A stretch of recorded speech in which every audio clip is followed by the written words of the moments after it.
Good morning students. आज हम लोग द पोएट्री ऑफ अर्थ पढ़ेंगे। ये पोएम जॉन किट ने लिखा है, ठीक है। और ये पोएम जो है वेस्ट बंगाल के 12th के सिलेबस में है, ठीक है। ये एक रोमांटिक पोएम है। चलिए इससे पहले हम लोग जो है राइटर के बारे में कुछ पढ़ लेते हैं। तो जॉन किट जो है इंग्लिश के एक रोमांटिक पोएट थे, ठीक है। और इनकी पैदाइश 31 अक्टूबर 1795 में लंदन में हुई थी। इनके कुछ दो कलेक्शन का नाम यहाँ पर दिया गया है, ठीक है। तो पहले कलेक्शन का नाम है Lamia Isabella the Eve of Saint Agnes and other poems. ये जो है पोएम के एक कलेक्शन का नाम है जो 1820 में छपा था। और उनका दूसरा कलेक्शन का नाम है एडमियन अ पोएटिक रोमांस। ये 1818 में जो है शाये हुआ था, पब्लिश हुआ था, ठीक है। फिर उसके बाद जो है इस ग्रेट राइटर का जो है डेथ 25 वर्ष की उम्र में हो गई, है ना, 23 फरवरी 1821 में। हालांकि इस ग्रेट पोएट का इंतकाल डेथ जो है वो 25 वर्ष की उम्र में हो गई, लेकिन जो है ये रोमांटिक एज के जो है एक ग्रेट पोएट में जो है शामिल किए जाते हैं, है ना। जिस तरह से जो है रोमांटिक एज के पोएट के बारे में अगर हम लोग बात करेंगे तो नाम आता है वर्ड्सवर्थ का, सिली का। ठीक इसी तरह से जो है उसी कैटेगरी में जो है जॉन किट्स को भी रखा जाता है। चलिए अब जो है हम लोग पोएम के बारे में थोड़ा पढ़ लेते हैं कि पोएम जो है ये किस तरह का पोएम है ना। उसके बाद हम लोग पोएम को लाइन बाय लाइन पढ़ेंगे। तो ये जो है द पोएट्री ऑफ अर्थ है, ये एक पेट्रार्कन सोनेट है। तो पेट्रार्कन सोनेट ये होता क्या है? तो देखिए, अगर हम सोनेट की बात करें तो सोनेट का जो पहला राइटर था वो दांते था, ठीक है। तो दांते जो है वो इटली का राइटर था, इटली का रहने वाला था। और उसने जो है पोएम लिखना शुरू किया और पोएम का जो तर्ज सोनेट को लिखना शुरू किया, ठीक है। तो सोनेट का जो है सबसे पहला राइटर दांते था, ठीक है। लेकिन क्या हुआ कि उसने जो भी लिखा उसके मोस्ट ऑफ द वर्क जो है वो डिस्ट्रॉय हो गए, बर्बाद हो गए। उसके बाद जो है सोनेट का जो है दूसरा सबसे बड़ा जो राइटर वो हुए पिट्रार्क, ठीक ना। तो पिट्रार्क ने अपनी बिलव्ड लौरा के लिए सोनेट लिखना शुरू किया, ठीक है। तो उन्होंने क्या किया कि जो सोनेट का जो अमल था उनका लिखने का वो ये था कि 8 लाइन और 6 लाइन में सोनेट को बांट देते थे, ठीक है। 8 लाइन को ऑक्टेव कहते हैं और 6 लाइन को सेस्टेट कहते हैं। 14 लाइन का पोएम होता है जिसे हम सोनेट कहते हैं, ठीक है। तो उसमें वो 8 और 6 में बांट देते थे। तो उसी के तरीके पर जो है जॉन किट्स ने ये पोएम लिखा। तो इसीलिए इस पोएम को हम लोग पेट्रार्कन सोनेट भी कहते हैं, ठीक है। तो ये पोएम जो है द पोएट्री ऑफ अर्थ ये एक पेट्रार्कन सोनेट है, ठीक ना। The poem is made of an octave and sestet consisting 14 lines. ये भी पोएम जो है 14 लाइन्स का है और दो हिस्सों में राइटर ने बांट कर लिखा है। पहले 8 लाइन है, फिर 6 लाइन है, ठीक है। The Octave is made of 2 quarter. Octave यानी 8 लाइन को भी राइटर ने दो हिस्सों में बांट दिया है। क्वार्टर का माने होता है 4 लाइन, दो चार चार लाइन में बांट दिया है। Which following the ABBA rhyming scheme, है ना, जिसका राइम स्कीम जो है ABBA है। यानी अगर हम लोग पूरा ऑक्टेव का राइम स्कीम पढ़ेंगे तो ABBA होता है, ठीक है, पूरे ऑक्टेव का। तो 4 लाइन का हो गया ABBA, फिर 4 लाइन का हो गया ABBA। And sestet is made of 2 tercet. Sestet को भी राइटर ने दो हिस्सों में बांटा है। टर्सेट माने 3 लाइन को टर्सेट कहते हैं। दो हिस्सों में बांटा है, दो पार्ट में बांटा है। टर्सेट 3-3 लाइन कर करके। Each following the rhyme scheme CDE, और उसका राइम स्कीम CDE है, ठीक है।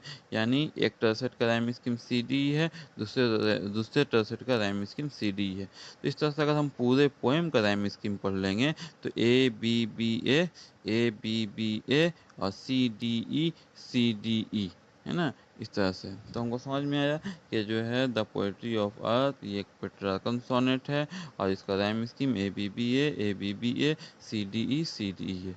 चलिए अब हम लोग पोएम को लाइन बाय लाइन पढ़ते हैं। The poetry of earth is never dead. इस पोएम में राइटर कहते हैं, यहाँ पर पोएट्री से मुराद है म्यूज़िक, म्यूज़िक ऑफ अर्थ, है ना? यानी इस दुनिया में म्यूज़िक कभी भी ख़त्म नहीं होगा। इस दुनिया में म्यूज़िक कभी भी ख़त्म नहीं होता है। When all the birds are faint with the hot sun, जब तमाम चिड़ियाँ थक जाती है, तमाम चिड़ियाँ, कोयल या फिर जितनी भी सिंगिंग बर्ड्स होते हैं, जब वो थक जाते हैं सूरज की चिलचिलाती धूप की वजह कर, सूरज की कड़ी गर्मी की मतलब कि बहुत तेज जो धूप होता है इसकी वजह कर, and hide in cooling trees, और जा करके पेड़ों में छुप जाते हैं, तब क्या होता है? A voice will run from hedge to hedge about the new मॉर्न मेड, है ना? तब जो है हेज बने होता है झाड़ी, ठीक है? तब तमाम झाड़ियों से जो है वो एक आवाज़ आती है, और ये जो है नए नए घास निकलने की मतलब कि शुरुआत की बारे में वो खबर देती है कि जो है क्या नाम कि जो है अब जो है एक नया मौसम आया है, यानी गर्मी का मौसम आ चुका है, और जो है खेतों में जो है नए-नए घास जो है निकल रहे हैं, ठीक है? न्यू मॉर्न मेड, मतलब कि न्यू मॉर्न मॉर्न मेड माने कौन-सी वो जो छोटी-छोटी घास होते हैं उसको हम लोग मॉर्न मेड कहते हैं, ठीक है? तो इस तरह से जो है जब जो है तमाम चिड़िया थक जाती है, तमाम बर्ड थक जाते हैं और जा कर के जो है मतलब कि अब पेड़ों में आराम करने लगते हैं, तब एक आवाज़ आती है तमाम झाड़ियों से, और ये खबर देती है न्यू मॉर्न मेडो की, ठीक है? न्यू मॉर्न मेड की, ठीक है? तो ये आवाज़ किसकी होती है? This is the grasshoppers, ये आवाज़ ग्रास हॉपर की होती है। He takes the lead in summer luxury, और जो है पूरे समर में जो है ये गाता है, ठीक है? ही टेक्स द लीड, है ना? पूरे समर की रहनुमाई करता है, यानी पूरे समर में जो है एक पोएट बनकर, एक शायर बनकर, एक जो है म्यूजिशियन बनकर, ये जो है पूरे अर्थ को जो है अपने म्यूजिक से मतलब कि जो है अपने म्यूजिक से सबको सबको खुश करता है। He has never done with his delights, है ना?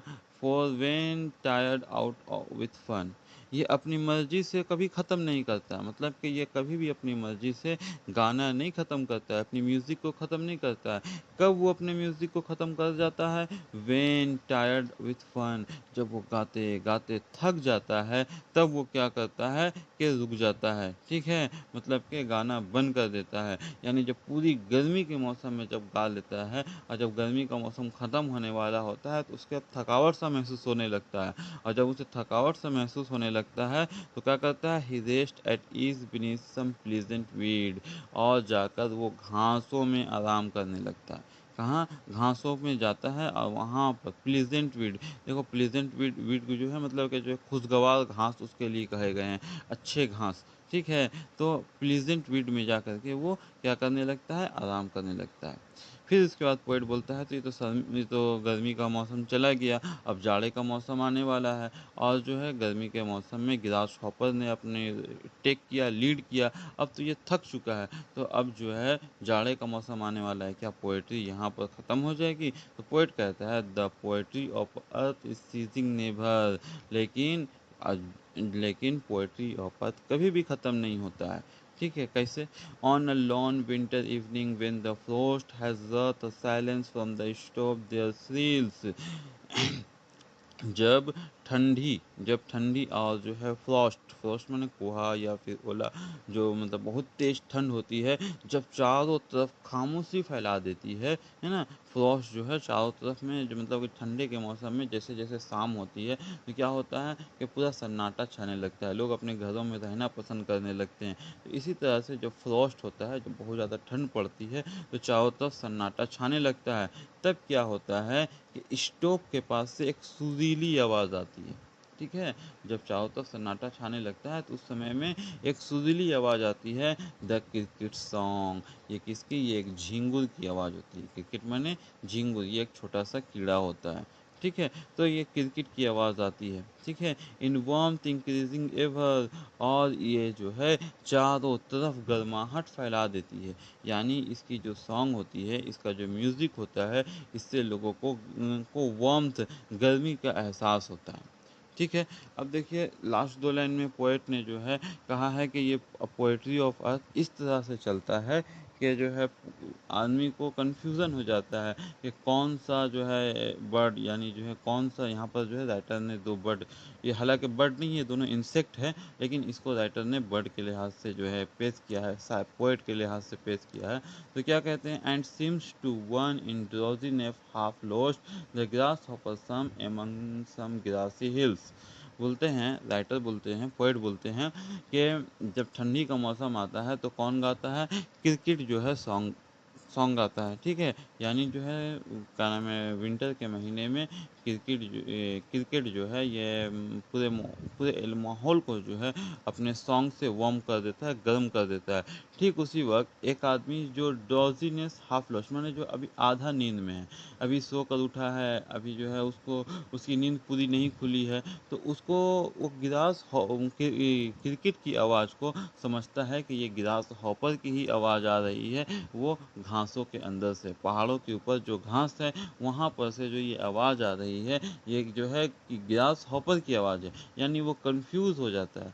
यानी राइटर बताना चाह रहे हैं कि पोएट्री ऑफ अर्थ इस तरह से कंटिन्यू रहता है कि किसी को पता ही नहीं चलता है कि ये जो है ग्रास हॉपर की आवाज़ है या क्रिकेट की आवाज़ है। यानी जो है लोग जो है मतलब कंफ्यूज हो जाते हैं, है ना, ये पहचानने में।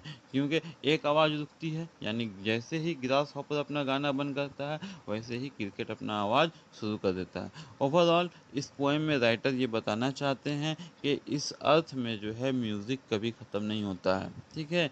एक बर्ड जो है यहाँ पर जो है बर्ड, दो चिड़िया को सॉरी, दो इंसेक्ट को पर्सोनिफाई किया है राइटर ने, एक ग्रासहॉपर को और दूसरे क्रिकेट को, और दोनों को जो है अर्थ का जो है पोएट बताया है। तो इस तरह से इस दोनों मतलब ग्रासहॉपर और क्रिकेट के जरिए राइटर ये बताना चाहते हैं कि इस अर्थ में पोएट्री कभी भी ख़त्म नहीं होता है।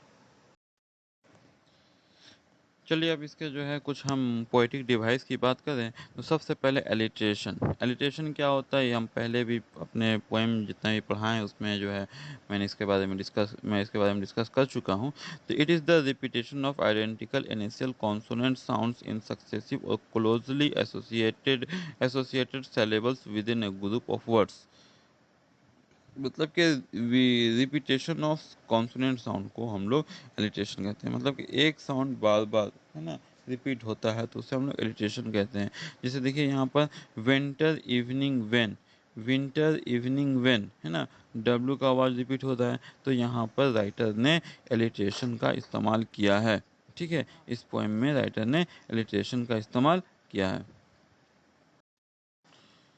पोएट ने दूसरा जो फिगर ऑफ स्पीच का यूज किया है वो है मेटाफर। मेटाफर क्या है, it is the direct comparison of two और more things in the poem. The poet compares us poetry with the singing of grasshopper and cricket. The poet also compares the singing of grasshopper with that of cricket. देखिए सबसे पहले हम लोग metaphor को समझ लेते हैं कि मेटाफर क्या है, ये एक डायरेक्ट कंपेरिजन होता है। तो डायरेक्ट कंपेरिजन क्या होता है कि देखो हम लोग कंपेरिजन दो तरह से करते हैं। एक कहते हैं, एक कंपेरिजन जो है लाइक और एज और लाइक लगा कर करते हैं, ठीक है। जैसे जो है एज और लाइक लगा कर करते हैं तो उसे हम सिमिली कहते हैं। मगर एक कंपेरिजन को हम लोग एज और लाइक लगाए बिना कहते हैं। जैसे सपोज कर लो कि किसान कह रहा है कि आसमान से कॉइन टपक रहे हैं, आसमान से कॉइन टपक रहे हैं, ठीक है। तो क्या एक्चुअली आसमान से कॉइन टपक रहा है? नहीं, यहाँ पर जो है ये एक डायरेक्ट कंपेरिजन है, ठीक है। आसमान से बारिश हो रही है, ये बारिश को वो ऐसा फील कर रहा है कि ये कॉइन है, ठीक है। तो ये जो है एक डायरेक्ट कंपेरिजन हुआ कि coins are dropping from the sky. एक फार्मर कह रहा है coins are dropping from the sky. तो क्या हुआ, ये एक मेटाफर है, ये एक डायरेक्ट कंपेरिजन है, ठीक है।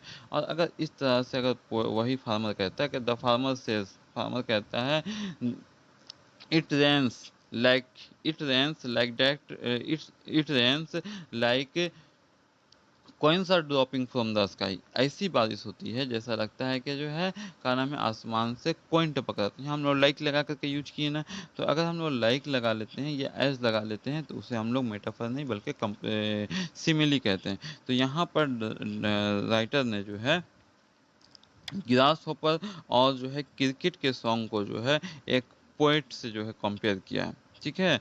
The poet compare us poetry with the singing, है ना, यानी अर्थ की पोएट्री को जो है ग्रास हॉपर और क्रिकेट की पोएट्री से कंपेयर किया। यहाँ पर डायरेक्ट कंपेरिजन है। उसके बाद जो है सबसे पोएम के आखिर में जो है राइटर ने जो है क्रिकेट के सॉन्ग को ग्रास हॉपर के सॉन्ग से जो है मतलब कि जो है कंपेयर किया है ना। तो इस तरह से हम कह सकते हैं कि इसमें राइटर ने जो है मेटाफर फिगर ऑफ स्पीच का इस्तेमाल किया है। ऑक्सीमोरन, ऑक्सीमोरन क्या है कि it is a figure of speech in which two contradictory terms are combined. ये एक ऐसा फिगर ऑफ स्पीच है जिसमें दो कंट्राडिक्टरी मतलब अपोजिट थिंग को जो है कंबाइन कर दिया जाता है। जैसे राइटर ने कहा है pleasant weed, pleasant weed, pleasant माने क्या हो गया, खुशगवार, अच्छा, वीड, खुशगवार वीड, है ना। तो वीड कभी भी प्लीजेंट नहीं होता है।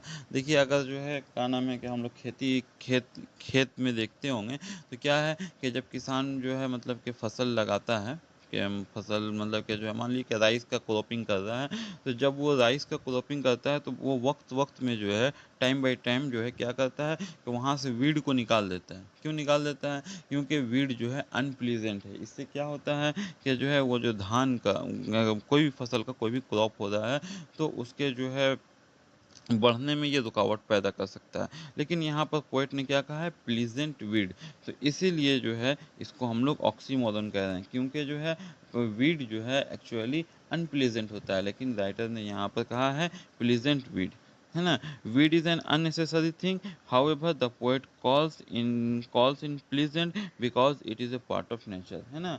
तो नेचर, इसको नेचर का एक पार्ट बताने के लिए पोएट ने क्या किया है, इसको प्लीजेंट बताया है। तो इसलिए हम यहाँ कह सकते हैं कि यहाँ पर एक फिगर ऑफ स्पीच का इस्तेमाल हुआ है जो है ऑक्सीमोरन। इसके बाद जो है अगर हम फिगर ऑफ स्पीच की बात करें तो राइटर ने यहाँ पर पर्सोनिफिकेशन, इस पोएट ने इस पोएम में पर्सोनिफिकेशन का इस्तेमाल किया है। When the poet gives human characteristics to animals, plants और अदर नॉन लिविंग्स, है ना। तो हम पर्सोनिफिकेशन किसे कहते हैं, जब पोएट या राइटर किसी जानवर, पेड़ पौधे या फिर जो है नॉन लिविंग थिंग को ऐसे रिप्रेजेंट करता है जैसे एक ह्यूमन बीइंग को, है ना। तो उसे हम लोग पर्सोनिफिकेशन कहते हैं। यहाँ पर इन the poem the poet uses the word he for grass hopper. यहाँ पर पोएट ने एक इंसेक्ट ग्रास हॉपर के लिए ही का इस्तेमाल किया है। अगर जब तक जहाँ तक हम लोग जो है इंग्लिश ग्रामर में है, इंग्लिश ग्रामर में जो है हम लोग पढ़ते हैं कि non living thing, animal, insect, bird, इन सब के लिए इट प्रीपोजिशन का इस्तेमाल होता है, ठीक है। और ही का इस्तेमाल जो है ओनली फॉर पर्सन यानी ह्यूमन बीइंग के लिए होता है। लेकिन राइटर ने यहाँ पर ग्रास हॉपर को ही से रिप्रेजेंट किया है, यानी जो है राइटर ने यहाँ पर ग्रास हॉपर को एक पोइट या एक इंसान के तौर पर रिप्रेजेंट किया है। इस तरह से हम कह सकते हैं कि यहाँ पर ही जो है ये एक पर्सोनिफाई है। One more example is the frost has Rath a silence. देखो यहाँ पर फिर राइटर ने क्या कहा है, फ्रॉस्ट जो है खामोशी को ले आता है। क्या ले आना, है ना। ले आना जो है वो एक फ्रॉस्ट की एक क्वालिटी हो सकती है, फ्रॉस्ट एक नॉन लिविंग है, नहीं हो सकती है। लेकिन राइटर कहता है कि फ्रॉस्ट रथ अ साइलेंस, है ना। तो यहाँ पर भी फ्रॉस्ट को जो है राइटर ने पर्सोनिफाई किया है, ठीक है। तो इस तरह से हम लोग कह सकते हैं कि इस पोएम में राइटर ने पर्सोनिफिकेशन का इस्तेमाल किया है। Frost is symbolised as something living, है ना। तो फ्रोस्ट को यहाँ पर राइटर ने एक इंसान के तौर पर पेश किया है, एक लिविंग थिंग के तौर पर पेश किया है। तो हम कह सकते हैं कि यहाँ पर जो है राइटर ने ग्रास हॉपर के लिए ही का जो इस्तेमाल किया है, और फ्रोस्ट के साथ फ्रोस्ट वाला जो जुमला है, फ्रोस्ट वाला जो सेंटेंस है, जिस वर्स में फ्रोस्ट का जो जुमला है वो वहाँ पर फ्रोस्ट को राइटर ने क्या किया है, एक पर्सोनिफाई किया है। क्योंकि खामोशी को ले आना या खामोशी को बढ़ावा देना, ये जो है मतलब कि साइलेंट कर देना, ये इंसान की क्वालिटी है। लेकिन जो है राइटर ने यहाँ कहा है कि frost has the silence, frost जो है खामोशी ले आता है, ठीक है। इस तरह से जो है इसमें राइटर ने पर्सोनिफिकेशन। इंजैममेंट, तो ये क्या है कि it is the continuation of a sentence without a pause beyond the end of a line, couplet और स्टेंजा। मतलब कि जो है इंजॉयमेंट के मानी क्या होता है कि राइटर जो है, पोएट जो है किसी पोएम की जो शुरुआत किए तो ना तो पहला सेंटेंस में फुल स्टॉप है, ना सेकंड सेंटेंस में फुल स्टॉप है ना? तो इस तरह से जो है फुल स्टॉप नहीं होना जो है, या उसको मतलब कि फर्स्ट लाइन में या सेकंड लाइन में नहीं है फुल स्टॉप, बल्कि जो है क्या नाम है, एक स्टेंजा के बाद या इस तरह से फुल स्टॉप है।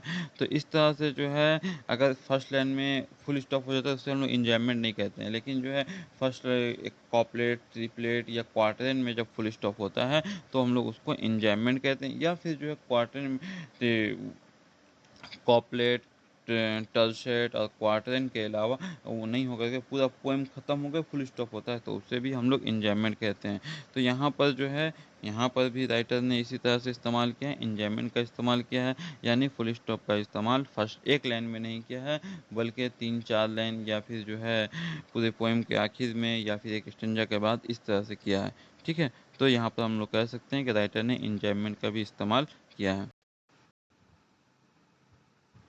चलिए, अगर हम लोग जो है इसके रिदम की बात करें, इस कैंसन की बात करें, तो ये जो है द पोएट्री ऑफ अर्थ जो है ये एक सोनेट है, और सोनेट हमेशा जो है आयम्बिक पेंटामीटर होता है। तो ये जो है पोएम जो है, ये जो सोनेट जो है द पोएट्री ऑफ अर्थ, ये एक आयम्बिक पेंटामीटर है। यानी पहले इसमें शॉर्ट है, फिर लॉन्ग है, फिर शॉर्ट है, फिर लॉन्ग, फिर शॉर्ट, फिर लॉन्ग, फिर शॉर्ट, फिर लॉन्ग, इस तरह से 5 फीट हैं। ठीक है? और इस 5 फीट को पेन क्या नाम है, पेंटा फीट, 5 फीट है तो पेंटामीटर हो गया। तो इस तरह से जो है ये poem the poetry of earth, the poem the poetry of अर्थ जो है ये एक आयम्बिक पेंटामीटर है। तो इसका जो है अगर हम लोग फिर से एक बार जो है राइम स्कीम अगर देख लेते हैं तो समझ में आ जाएगा हम लोगों को क्लियर इसका राइम स्कीम। देखिए, डेड ए, है ना, डेड से मिला मेड, ये ए, ये सन बी, ये रन बी, तो हुआ ए बी ए बी। फिर उसी तरह से अगर हम लोग लेकर के चलते हैं तो क्या है,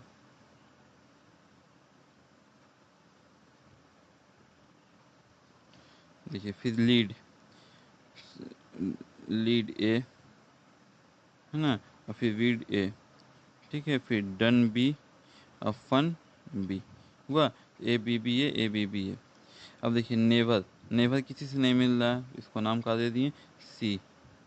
फ्रॉस्ट, नेवर से भी फ्रॉस्ट नहीं मिल रहा, इसको नाम दे दिए डी। अब देखिए श्रील, ये भी नहीं मिल रहा, इसको नाम दे दिए ई। तो समझ में आया कि जो है आपका ऑक्टेव का rhyming scheme A B B A, और सेस्टेट का है C D E, C D E. देखिए सी डी ई। ठीक है? तो आप लोग को उम्मीद है कि ये पोएम समझ में आई होगी। चलिए, थैंक यू।